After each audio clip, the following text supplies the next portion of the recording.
অনুষ্ঠানের শেষ মুহূর্তে চলে আসছি। তার আগে আমি বিনীতভাবে অনুরোধ করব, আজকের অনুষ্ঠানের যে সহযোগিতায় মুক্তা সমাজ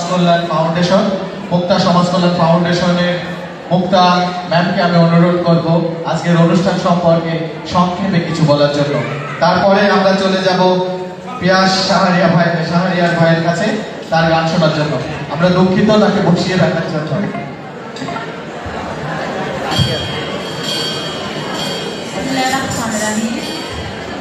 আসসালামু আলাইকুম।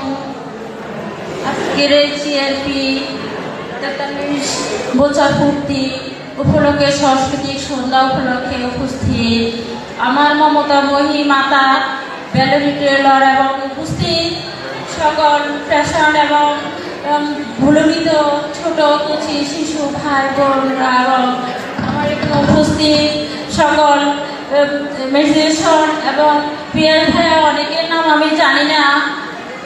আমি খুব একটা অসুস্থ, এখানে আসি অনেক মনের ভিতরে আশা ছিল যে অনেক কথা বলবো, আমি সব বাসা হারিয়ে ফেলেছি। কি দেখলাম এখানে বাংলাদেশের প্রতিটি ঘরে ঘরে যদি একজন মমতা মহি মাতা ব্যালেরি টেলরের মতো একজন মাতা জন্ম নেয়, মনে হয় আমাদের এই বাংলার মাটিতে কোনো প্রতিবন্ধী মানুষকে কি অবহেলা করবেন না। আমি এই সিআরপিতে যখন ঢুকি আপনি রিসেপশনে বিভিন্ন জায়গায় দেখলাম যে প্রতিবন্ধী লোকেরা কাজ করতেছে। অত্যন্ত আনন্দের সহিত আমি বলতে চাই, বাংলাদেশের মাটিতে কোনো মানুষ অবহেলিত নয়। আমাদের যারা ভালো তাদের থেকে ওনারা অনেক ভালো কিছু পারে।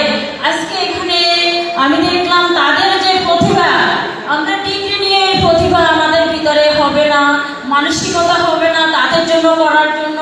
তাদের যে মানসিকতা আমি দেখলাম, আমরা প্রতিটি মানুষ যদি ওদের পাশে এগিয়ে যাই, ওদের সব কাজে কর্মে উৎসাহ দিয়ে সবাই যদি তাদের সহযোগিতা করে পাশে থাকি, আমাদের বাংলার মাটিতে এই প্রতিবন্ধী মানুষ না, তারা ভালো মানুষ হিসাবে বাংলাদেশ জয় করবে, এটা আমার বিশ্বাস।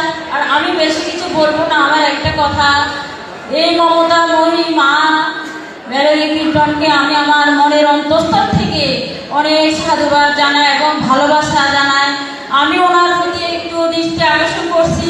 এই বাংলার মাটিতে আমি মেয়ে যতদিন বাঁচে থাকি আমি ওনাদের স্মরণ করে যাব এবং ওনার কোনো কাজে কর্মে যদি আমাকে প্রয়োজন মনে করে ওনার পাশে আমি থাকতে চাই, তাহলে আমি কৃতজ্ঞ প্রকাশ করব। আর একটা কথা আমি বলি, আমি